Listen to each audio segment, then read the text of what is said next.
Assalamualaikum teman-teman semua. Kami dari kelompok 2 akan membahas materi tentang gangguan berbahasa dan berbicara. Sebelumnya, perkenalkan, saya Irulfa, NIM 2420069, dan teman saya Tasya Anjani Suara, NIM 2420094. Selamat menyaksikan teman-teman.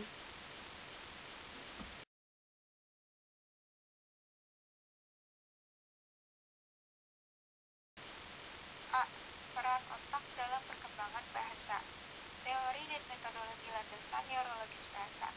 Faktor yang juga penting dalam penguasa bahasa adalah faktor neurologi, yakni kaitan antara otak manusia dengan bahasa. Landasan neurologis bahasa inilah yang mampu menjawab bahwa manusia memiliki kemampuan berbahasa tetapi hewan tidak. Adapun struktur dan organisasi otak manusia yang dikemukakan oleh Holloway, perkembangan otak ini dapat dibagi menjadi 4 tahap, yaitu yang pertama ada tahap perkembangan aturan, kedua adanya perubahan reorganisasi pada otak, ketiga munculnya sistem fiber yang berbeda daerah tertentu melalui corpus callosum, keempat munculnya dua hemisfer yang asimetris. Dan adapun sistem saraf merupakan pusat keputusan dan komunikasi tubuh. Sistem saraf sendiri terdiri dari dua bagian utama, yaitu tulang punggung yang bersambung-sambungan atau spinal cord, dan yang kedua ada otak. Otak terbagi menjadi 4 bagian, yaitu yang pertama ada cerebrum atau yang biasa disebut otak besar. Bagian terbesar dari otak manusia yang juga disebut dengan cerebral cortex atau otak depan. Cerebrum merupakan bagian otak yang membedakan manusia dengan binatang. Cerebrum membuat manusia memiliki kemampuan berpikir, analisis, logika, bahasa, memori, dan kemampuan visual. Cerebrum terbagi menjadi 4 bagian yang biasa disebut dengan lobus. Lobus frontal. Lobus ini berhubungan dengan kemampuan buat alasan, kognisi, kemampuan gerak, dan kontrol perilaku seksual. Kedua, lobus temporal. Lobus ini berhubungan dengan kemampuan pendengaran, pemaknaan informasi, dan bahasa dalam bentuk suara. Tiga, lobus parietal berhubungan dengan proses sensor perasaan seperti tekanan, sentuhan, dan rasa sakit. Dan yang terakhir, lobus occipital yang berhubungan dengan rangsangan visual yang memungkinkan manusia mampu melakukan interpretasi terhadap objek yang ditangkap oleh mata. Atau yang biasa disebut otak kecil. Otak kecil mengontrol banyak fungsi otomatis otak, diantaranya mengatur sikap atau posisi tubuh, mengontrol keseimbangan, koordinasi otot, dan juga gerakan tubuh.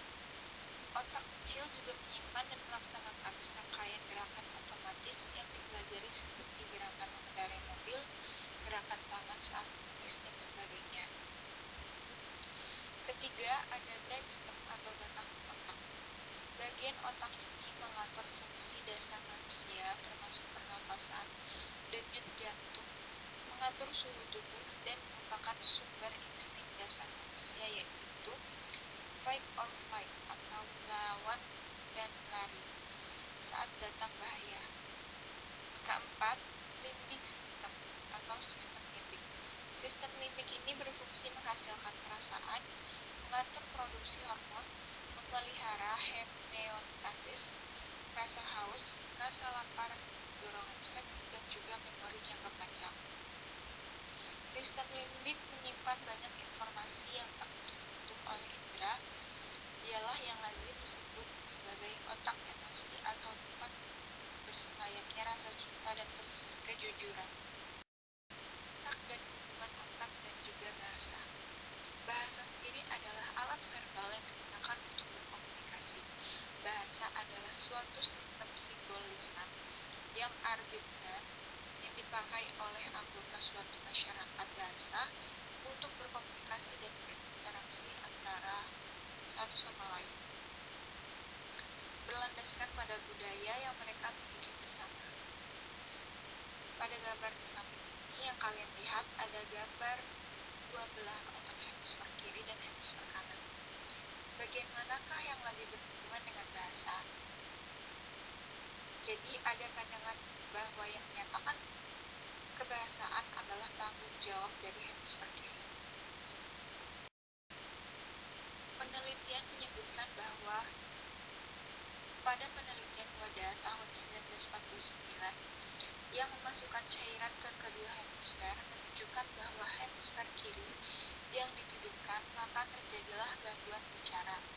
Selain itu, ada nama operasi yang dinamakan hemispherectomy.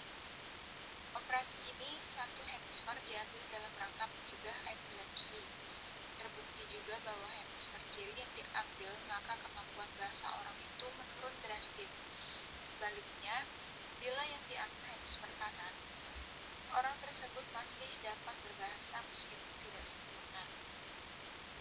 Selain penelitian di atas, ada penelitian bahwa penelitian tersebut tidak sepenuhnya benar, karena anak sebelum usia 12 tahun belum terjadi laterilisasi.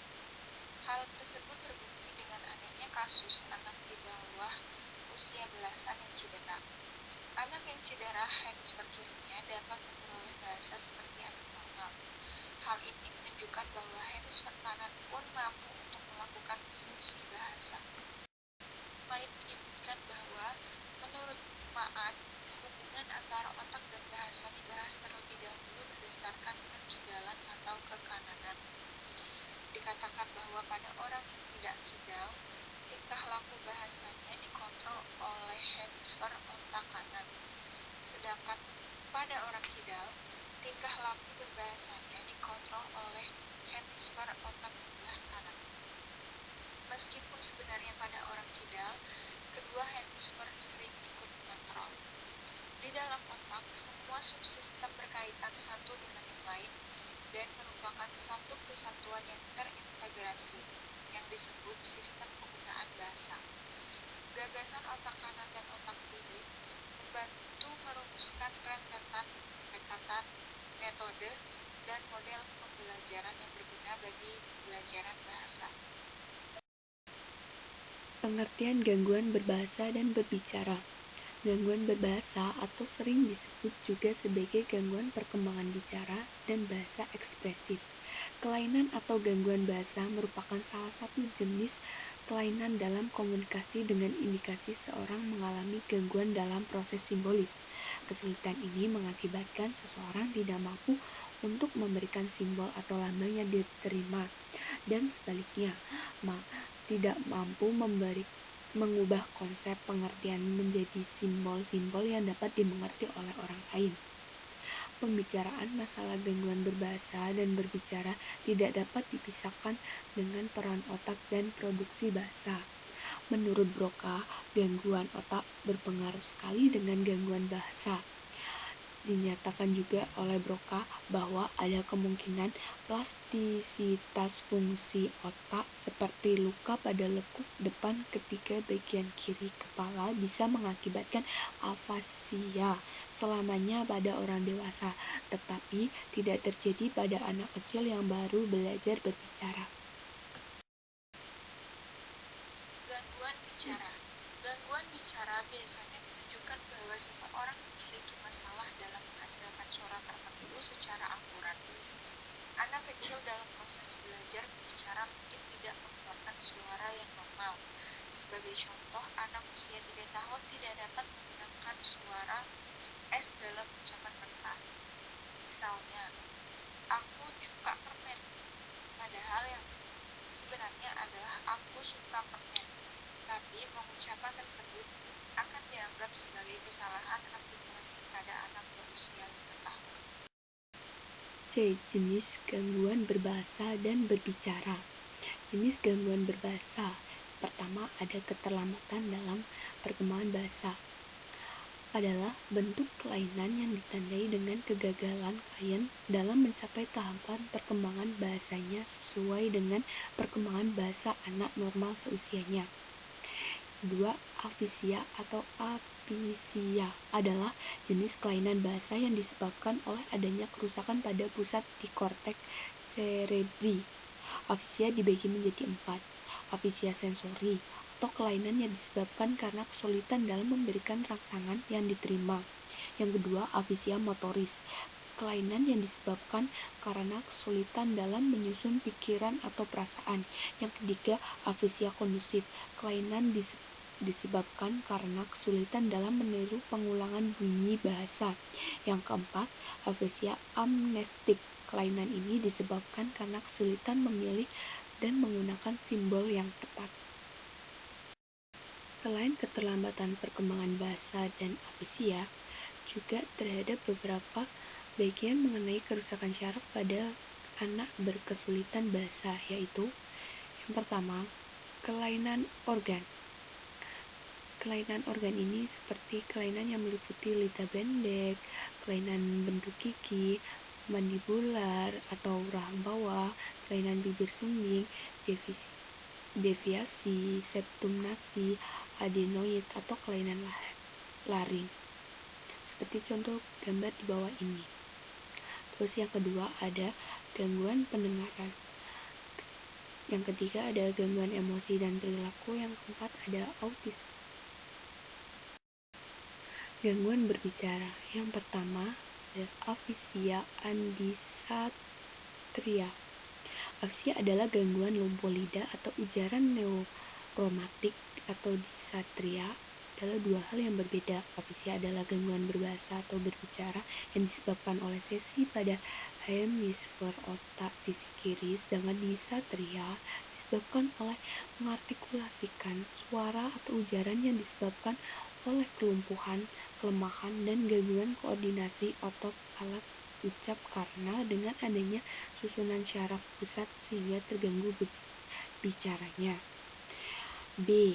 Disglosia adalah jenis gangguan berbicara yang disebabkan adanya kelainan bentuk struktur organ bicara seperti sumbing, struktur gigi yang kelengkungan gigi bawah berada di belakang gigi atas, atau cacat bawaan. C. Dislalia adalah gangguan berbicara yang disebabkan oleh kondisi psikososial, yaitu pengaruh lingkungan dan gejala psikologis pada anak. D. Dislogia adalah jenis gangguan berbicara yang disebabkan oleh kapasitas kemampuan berpikir, yakni taraf kecerdasan di bawah normal. Yang E. Disaudia adalah jenis gangguan berbicara yang disebabkan oleh gangguan pendengaran. D. Cara mengatasi gangguan berbicara. Yang pertama, terapi bicara. Terapi bicara biasanya menggunakan audio atau video dan cermin. Setelah pasien mengetahui gangguan yang dideritanya, terapis kemudian mengajarkan kemampuan berbicara dengan menggunakan metode yang sesuai dengan usia pasien. Yang kedua, terapi oral motorik. Terapi ini menggunakan latihan yang tidak melibatkan proses bicara, seperti minum melalui sedotan, meniup balon, atau meniup trompet. Latihan ini bertujuan untuk melatih dan memperkuat otot yang digunakan untuk berbicara. Yang ketiga, terapi berbasis komputer. Seiring berkembangan teknologi, para ahli patologi bahasa dan bicara mengembangkan berbagai piranti lunak yang dapat membantu dalam proses terapi gangguan bicara, diantaranya tim ACE, terus fast forward, ada Twitch atau teknologi with innovative speech therapy.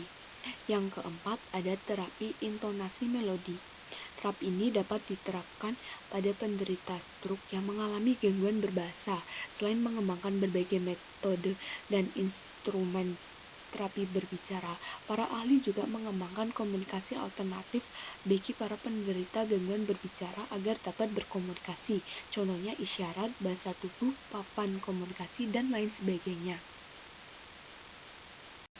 Dalil tentang gangguan berbahasa dan berbicara terdapat dalam surat Asy-Syura ayat 49. A'udzubillahi minasyaitonirrajim. Bismillahirrahmanirrahim. Lillahi mulkus samawati wal ard, yakhluqu may yasha'u wa yahbu liman yasha'. Innasa wahabu liman yasha'u dzukur. Artinya, milik Allah lah kerajaan langit dan bumi.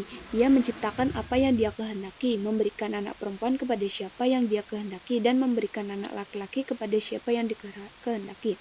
Quran Surat Asy-Syura ayat 49.